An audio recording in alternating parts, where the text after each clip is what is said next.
1776년 독일 바이에른 한 법학 교수 아담 바이스하우프트는 종교적 권위와 왕권 정치에 맞서기 위해 비밀 결사 일루미나티를 만들었습니다. 그들은 계몽주의 사상을 바탕으로 지식인, 학자, 사상가들을 모았습니다. 자유, 이성, 평등.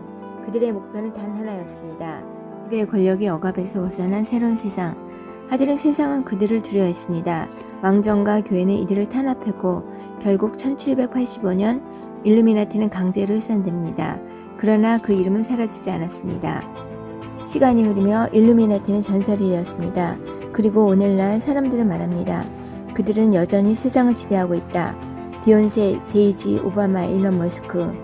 누군가는 이 유명인들이 일루미나티라 생각합니다.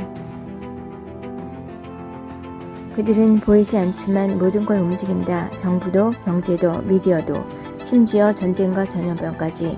그들의 상징은 단 하나. 달러 지폐에 새겨진 피라미드 위에는 사람들은 묻습니다. 일루미나티는 정말 존재할까? 아니면 이 모든 것은 우리가 만든 착각일까? 세상이 혼란스러울 때, 정답이 없는 뉴스들이 넘쳐날 때 우리는 확실한 설명을 찾게 됩니다. 그 모든 일에는 숨겨진 이유가 있어. 누군가 조종하고 있는 거야. 이런 생각은 불안 속에서 안정감을 줍니다. 또한 복잡한 세상 속에서 나는 진실을 아는 소수야라는 느낌을, 일종의 우월감과 소속감을 주기도 하죠. 부자, 권력자, 기술 엘리트들이 서로 모의하지 않더라도 이해관계와 문화 속에서 자연스럽게 같은 방향으로 움직이는 현상입니다. 비밀 조직이 세상을 조종하는 것이 아니라 서로 연결된 엘리트들이 느슨하게 서로 영향력을 주고받는 그런 구조일 수 있다는 것이죠. 지금도 온라인에는 수많은 일루미나티 관련 주장들이 떠돌아다닙니다. 그들의 막강한 자본력과 권력, 영향력과 언론을 통해 그들이 원하는 방향으로 연을 조성 후 질병을 기획하고 경제의 공황을 설계하며 부동산 인구 감축, 기후 조작을 통해 군중을 통제하려는 저 자신들만의 지배력을 유지하기 위한 것이라는 설도 있습니다. 이를 음모론으로만 치부하기엔 그 또한 균형 잡힌 시각은 아닐 수도 있습니다. 예를 들어 글로벌 금융위기는 일부 세력이 의도적으로 만들었다. 일부 글로벌 기업은 정보를 수집하고 통제하려 한다. 세계 각국의 정책 방향은 은밀하게 조율된다. 이런 주장은 전부 거짓말일까요? 아니면 진실과 거짓이 뒤섞인 회색지대일까요? 너무 단순하게 세상이 조종당하고 있다라고 믿는 것도 위험하지만 음모론은 전부 말도 안 되는 소리야라고 단정 짓는 것도 결코 균형 잡힌 자세는 아닙니다.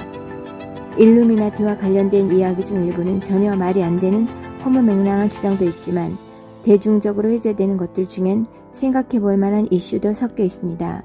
예를 들어 세계 경제 포럼 같은 엘리트들 회원들이 정책 방향을 은밀히 정한다. 글로벌 빅테크 기업이 정보를 수집하고 사회 여론을 조정하려 한다. 세계 언론은 소수 자본에 의해 통제된다.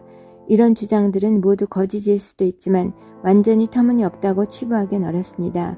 왜냐하면 실제로 영향력 있는 사람들이 같은 이해관계 속에서 움직이는 경우가 우리 눈에도 보이기 때문이죠. 하지만 중요한 건 이런 흐름이 조직된 비밀 세력의 조정 때문인지 아니면 구조적 시스템의 결과인지 차분히 구별해 봐야 되는 시각입니다. 진실과 추측, 사실과 해석 사이에 늘 회색 지대가 있기 때문에 우리는 단정 짓지 않고 스스로 판단할 수 있어야 합니다. 결국 중요한 건 우리가 얼마나 균형 잡힌 시각을 갖느냐는 점입니다. 세상을 바라보는 데 있어 비판적인 질문을 갖는 건 매우 건강한 자세입니다. 하지만 의심이 깊어져 모든 것을 하나의 비밀 조직 탓으로 돌린다면 우리는 오히려 진짜 현실을 보지 못하게 될 수도 있습니다. 세상은 단순하지 않습니다. 정치, 경제, 언론, 기술 모든 것이 얽히고 설켜 돌아갑니다. 그래서 우리에게 필요한 건 모두 다 조정당하고 있어라는 결론이 아니라 이건 왜 이렇게 흘러가는 걸까라는 열린 질문입니다. 일루미나티가 실존하든 허상이든 그보다 더 중요한 건 우리가 어떤 시선으로 세상을 바라보는가입니다. 세상의 이면을 들여다보는 건 흥미롭습니다. 그러나 그 속에 빠져 진실 아닌 허구에 휘둘리지 않도록 우리에겐 균형과 사고의 힘이 필요합니다. 오늘도 잊지 마세요. 질문이 멈추지 않는 것. 그게 진실에 다가가는 첫걸음입니다. 글로벌 세력들이 오늘날의 일루미나티 세력일 수도 있습니다. 인간의 탐욕은 끝이 없고 자신의 부와 권력을 지키기 위해 끊임없이 무언가를 하고 있죠. 그러나 인간은 유한한 존재라는 걸 잊지 말고 분별하고 바르게 행동했으면 합니다. 돈이 일만하게 근본이라는 말이 있죠. 영적 분별을 통해 죽음을 준비하는 지혜로운 기독교인들이 됐으면 합니다. 결국 우리는 하나님의 계획 안에 있다는 것을 잊지 맙시다. 오늘 일루미나티에 대해서 알아보았습니다. 감사합니다.